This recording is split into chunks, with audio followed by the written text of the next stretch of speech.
Boa tarde, galera. Mais uma aula, a de número 7, da turma do 7º ano, da professora Janete Rodrigues.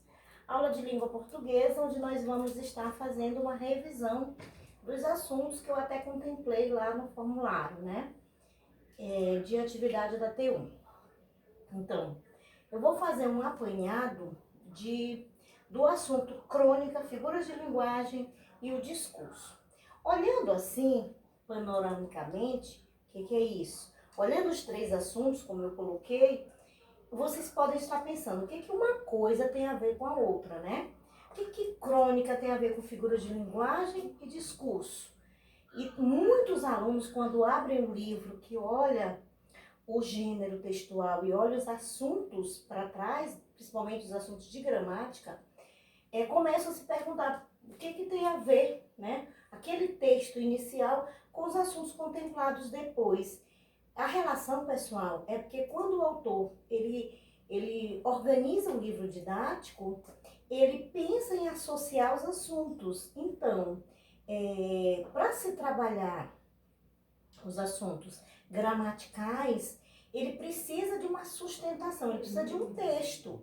Então, ele vai estar possibilitando o texto aonde se encontra esse assunto gramatical. E é justamente o que está acontecendo aqui. Então, a gente viu na aula passada que a crônica é um gênero textual da tipologia narrativa, porque conta fatos do cotidiano numa sequência. A gente viu isso na aula passada. Então, para o autor, né, para a pessoa que organizou o texto no livro, fica muito mais fácil ele já trazer os assuntos que estão relacionados na sequência. Por que aqui nós temos crônica e figura de linguagem? Porque na crônica, no texto da crônica, eu emprego as figuras de linguagem, não é? E além de empregar as figuras de linguagem na crônica, eu também utilizo muito os discursos. Então, vamos voltar desde o início para entender cada coisa. Se eu já entendi que toda crônica ela precisa de elementos inseridos nela para dar pistas e para facilitar a compreensão do leitor, logo eu vou entender que dentro da crônica usa-se figuras de linguagem. A gente viu nas aulas passadas o sentido conotativo e denotativo, ou seja, o sentido figurado, que é o conotativo, e o sentido real, que é o denotativo. Então, na crônica eu uso isso sim, né? Por isso que a gente fala de figuras de linguagem. E aí o livro traz 3 figuras de linguagem que são empregadas no sentido conotativo ou denotativo. Então, a gente tem a metáfora, a comparação e a personificação. Então, essa primeira ideia ficou tranquila, por isso que eles estão juntos. Porque tanto as figuras de linguagem quanto os discursos vão estar inseridos no texto, no gênero crônica. Então, vamos revisar as figuras de linguagem. A gente viu que a metáfora, ela facilmente pode ser confundida com a figura de linguagem de comparação. Mas aí a gente precisa lembrar de um ponto muito importante que difere um do outro. E que ponto é esse? São as características de cada um.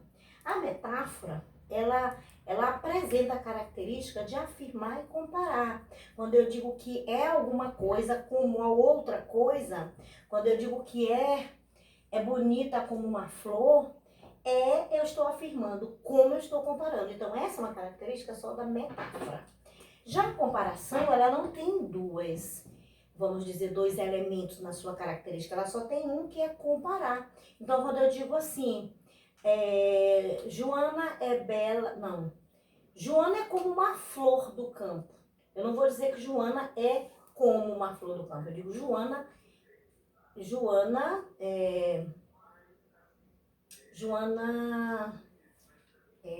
peraí, deu aqui uma bugadinha, deixa eu organizar a ideia.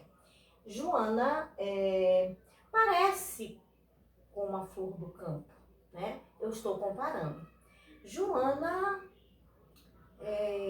come igual um animal, a gente vive falando isso dentro de casa, né? Fulano come que nem um bicho, fulano come como um animal. Então, eu estou só comparando a pessoa com o animal, ou com um bicho, a pessoa com um outro elemento. Então, essa é a diferença da metáfora para a comparação. É bem tranquilo. É preciso verificar no contexto da oração qual característica está inserida. Afirmação e comparação ou só comparação? Já a personificação, ela vai trazer características humanas para aquele ser inanimado. O que é um ser inanimado? Que não tem vida. Uma cadeira, né?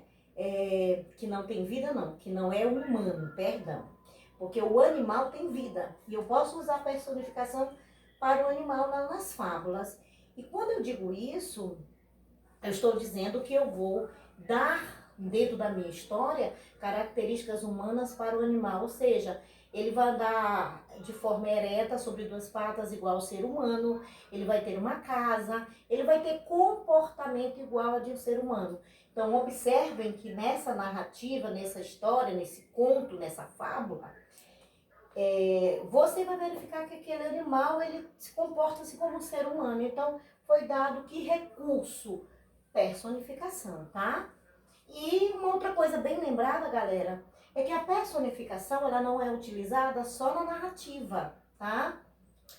Eu posso usar a personificação também na exposição, de certa forma assim, não em todos os gêneros, em alguns. Mas esse é assunto para a próxima aula, para não confundir a cabeça de vocês.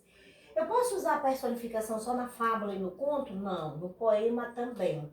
Mas como assim, professora? Eu já até falei nas aulas anteriores, mas vou repetir, volto a repetir. A personificação pode ser empregada dentro de um poema, né? A personificação ela pode vir na poesia, né? Naquelas palavras que trazem beleza e emoção para o poema. Então eu posso dizer simplesmente que o meu coração chora de saudades. O coração não chora. Quem chora é o ser humano, lembra? Quando eu digo que o meu sangue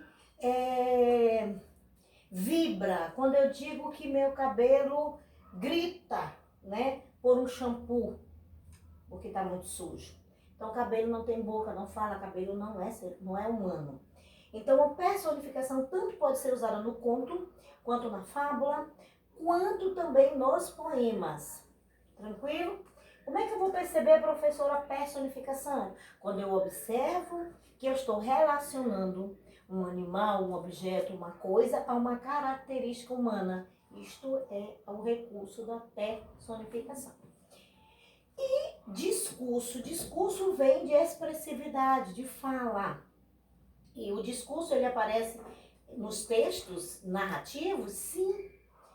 E como é que o discurso vai se apresentar especificamente lá na crônica? Na verdade, nós temos 3 tipos de discurso, gente, tá? A crônica, ela traz só direto e indireto. Mas, por exemplo, num texto expositivo, lá, uma notícia, uma reportagem, a gente vai ter o discurso indireto livre, que é um outro assunto que a gente vai ver depois também, porque traz uma carga de informação bem diferente. E para não confundir a cabeça de vocês, a gente vai estudar só 2, deixar esse indireto livre lá para mais alguns dias. Então vamos lá. O que é discurso dentro do texto narrativo crônica?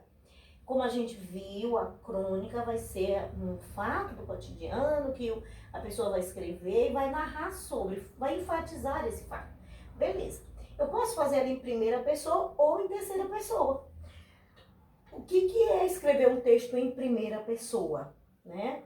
Um texto em primeira pessoa é quando eu mesma expresso a minha ideia. Eu não preciso de ninguém para fazer isso por mim.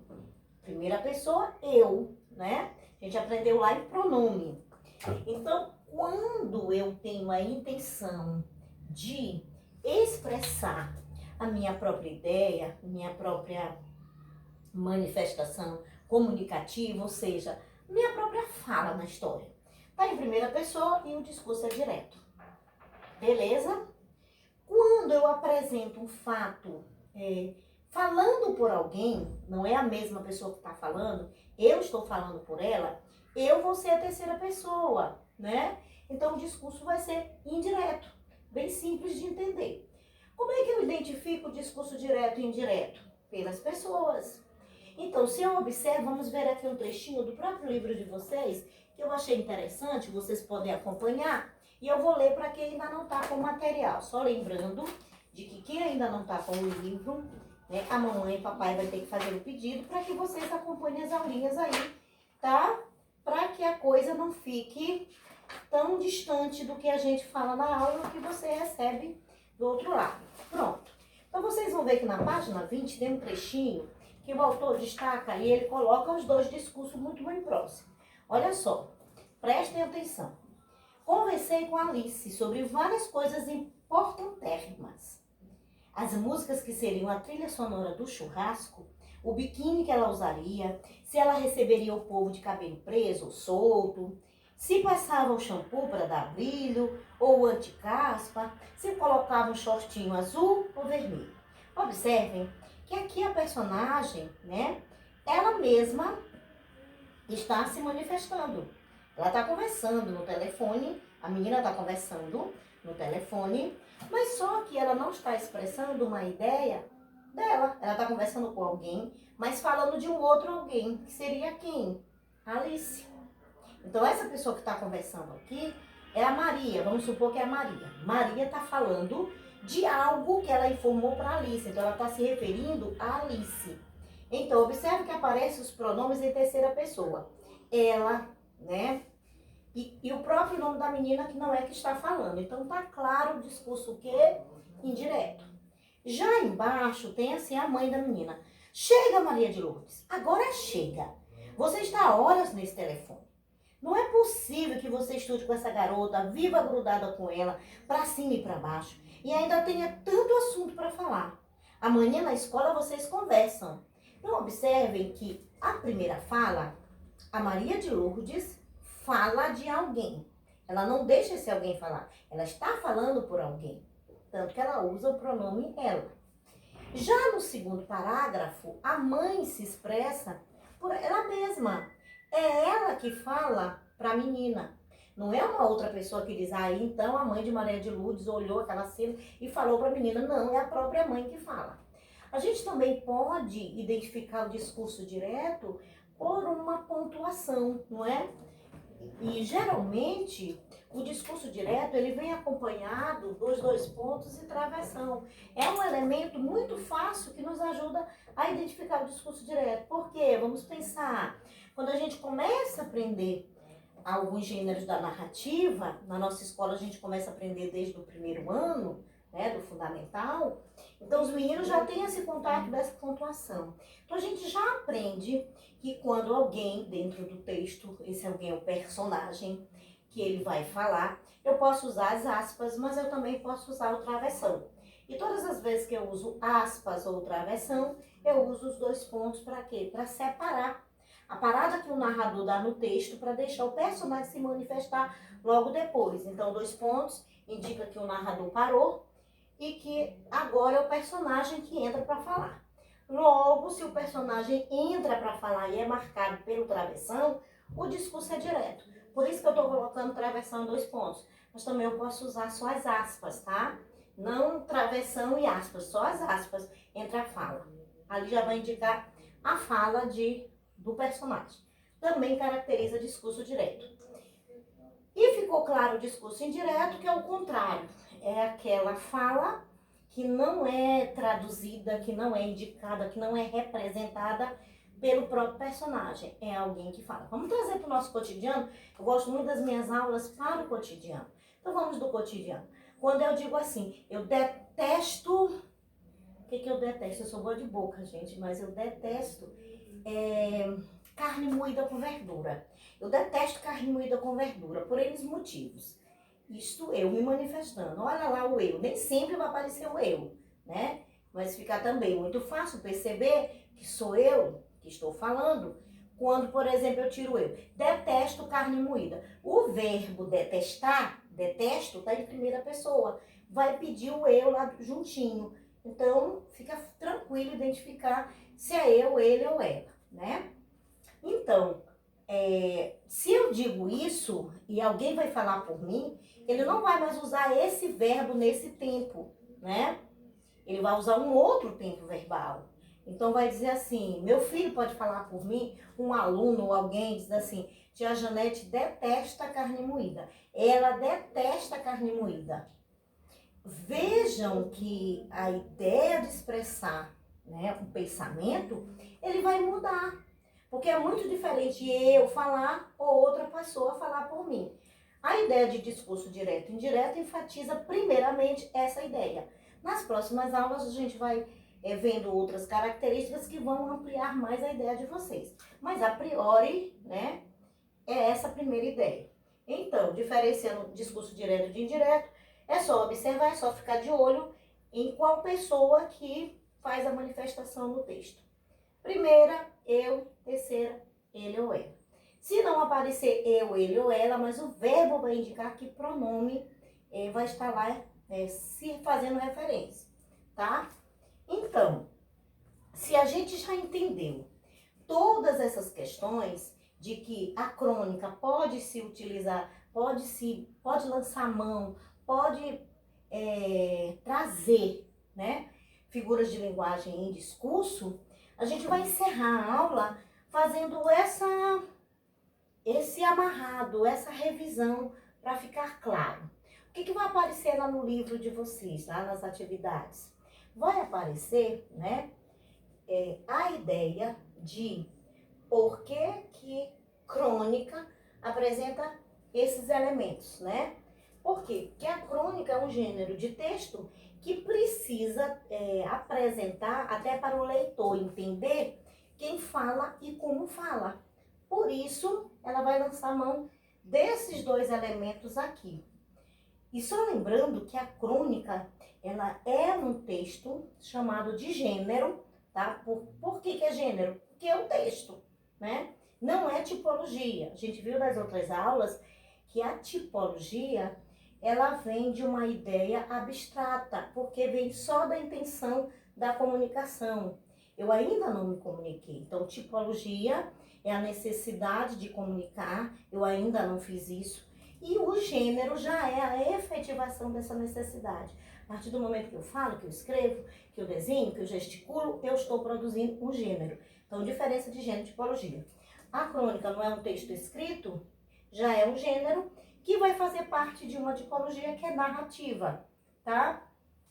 Na próxima aula, a gente vai avançar um pouquinho mais esse mesmo assunto e avançar figuras de linguagem e discurso. Então, galerinha, ficamos por aqui e até a próxima.